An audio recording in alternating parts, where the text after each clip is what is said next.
Hey, it's Angie D. Lee, your intimacy guru. And today I thought I'd switch gears a little bit and talk about how friendships need intimacy too.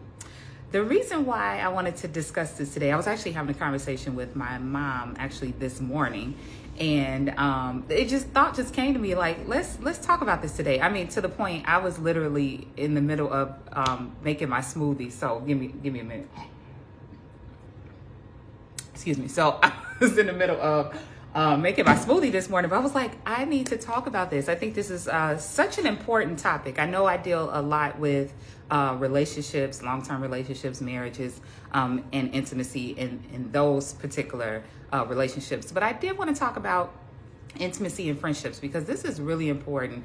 I've experienced this, and I would love to hear men's feedback on this because I haven't really heard too many men talk about their friendships in this way, but it doesn't mean that it doesn't exist. So I would love to hear you all's thoughts, but I do hear a lot of women talk about this, and I've also been through this as well. So for a lot of us that have had very, very close friendships, and those friendships have dissolved or evolved or just fell apart, like it hurts, doesn't it? Like it hurts just like a romantic relationship. And if we're honest, like sometimes our friendships are very much reminiscent of having a soulmate. And so I'll give an example of something that I experienced without giving away too much information because I do want to respect the privacy of the other person. But I have a friend, I'm going to say I have because we are still friends, but our friendship has truly evolved over the years. We've known each other since 2007. And again, if I start describing more about her, it will kind of give it away. So I don't want to do that. But we were like two peas in a pie, and we couldn't be any more different in a lot of ways, but just connected like right away.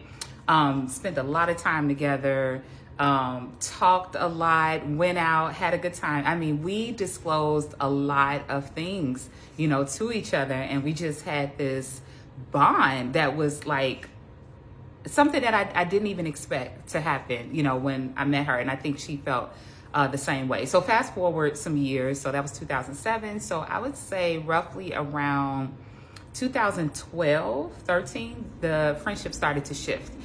So we didn't see each other as much anymore because some circumstances changed. So our environments changed, and that caused us to not see each other as much. So sometimes that can actually, change the relationship as well. But the phone calls started to become a lot more limited. The texts were almost non-existent after a while. A lot of hit and miss. I will say this on my part. Okay, so I'm not saying that I was the only one putting in the effort, but on my part, I did initiate a lot of the communication, and it wasn't returned, and it hurts. So because of intimacy, and I'm thinking we have this bond, let me just reach out and ask, just point blank, did I say something or do something? Because sometimes we don't know that maybe our words, our thought processes that we, share with our friends, maybe they're going through something and they didn't really appreciate that, or they didn't like how you said something. It could be anything. So the best thing to do is just ask. So I did, point blank, just ask. And I did not ask through a text. I asked while we were talking on the phone, just out of the blue. And maybe it caught her off guard, but I kind of wanted it to, because I wanted to get the truth, And the question was answered. It didn't feel like I was getting the most authentic answer, but I took it at face value and said, okay, this is what she said. This is what it is. Again, time passes by, still not communicating like we used to. Life events were happening. I was not included. That stung, really, really deeply. Finally, we connected in person, and there was a lot that came out of that conversation that I wasn't aware of on her end. And I was very, very empathetic towards that, and understood again that a lot of this did not have much to do with me. There was some other internal struggles that she was experiencing, and I respected that. But I really thought after that conversation that it would have opened up, the lines of communication, and that I guess I thought that we were gonna kind of go back to the way things were or something like that, and it just didn't happen. And that was actually back in maybe 2016 or 17. And since then, we've had sporadic conversations, maybe an encounter here and there, but not the same. And I just really had to come to terms with this relationship has evolved. It's not what it once was. And if we take the time to be honest with ourselves, even in our friendships, we have to recognize where we are in our relationships with people, and not just what they're saying, but what they're doing. Their actions are showing us where they're at. And even if we don't fully understand where they are, if it still doesn't align with the type of friendship that you would like, or that you would desire, what can you do? You can't force, people in your life. You can't force them to be where you want them to be. You just have to recognize where you are in the present moment. And I value all of the years and the friendship, the fun times. Like sometimes I just sit and I think about some of the times that we had that were just like really out of this world, and also some very important times that we shared together that I'll always remember that she was there for. So I value that, and I hold that dear. But at the same time, our friendship is not, what it used to be. And so when it comes to intimacy, even in friendships, we have to communicate. We have to be vulnerable. We need to talk. We need to make a space for friends in our lives too, because I know we all have things going on, especially if you have your own family.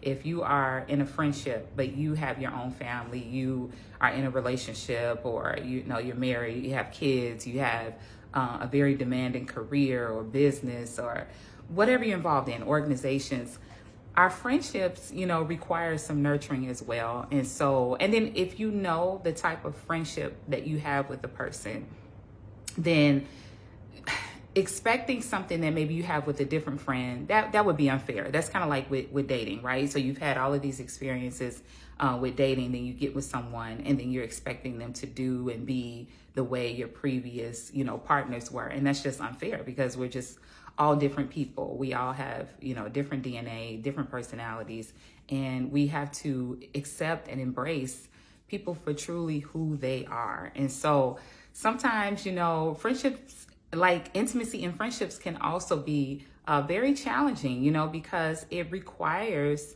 much of us. It requires, like I said, that vulnerability and that openness to really make the relationship work. When we were kids, we just naturally were thrown together, right? At school and families and things like that. But as you get older, you have choices. You can decide who you want to spend time with, who you want to create a bond with. But that takes some type of work. That takes some type of initiative, and that takes two people actually being active participants in the friendship. So, and like I said, I was talking with my mom about this morning, and she kind of even talked about, just a friendship that she had to come to terms with and say, hey, you know what, it's just not what it was or what I thought it was. And it's kind of, it's like grief, it's a grieving process too that you go through when, your friendships dissolve, or like I said, evolve. But I would love to hear your thoughts. And like I said, I would love to hear the men's thoughts too about like how you all tend to navigate like your friendships and as they switch and shift. What I've noticed from a lot of males, like a lot of times there may not be as much communication. It's like, hey dog, we ate, we don't see each other as much anymore. It's like, yeah, what's up? And it's not maybe as much of a big deal as it is for women, and how we emotionally relate to each other. But I would love to hear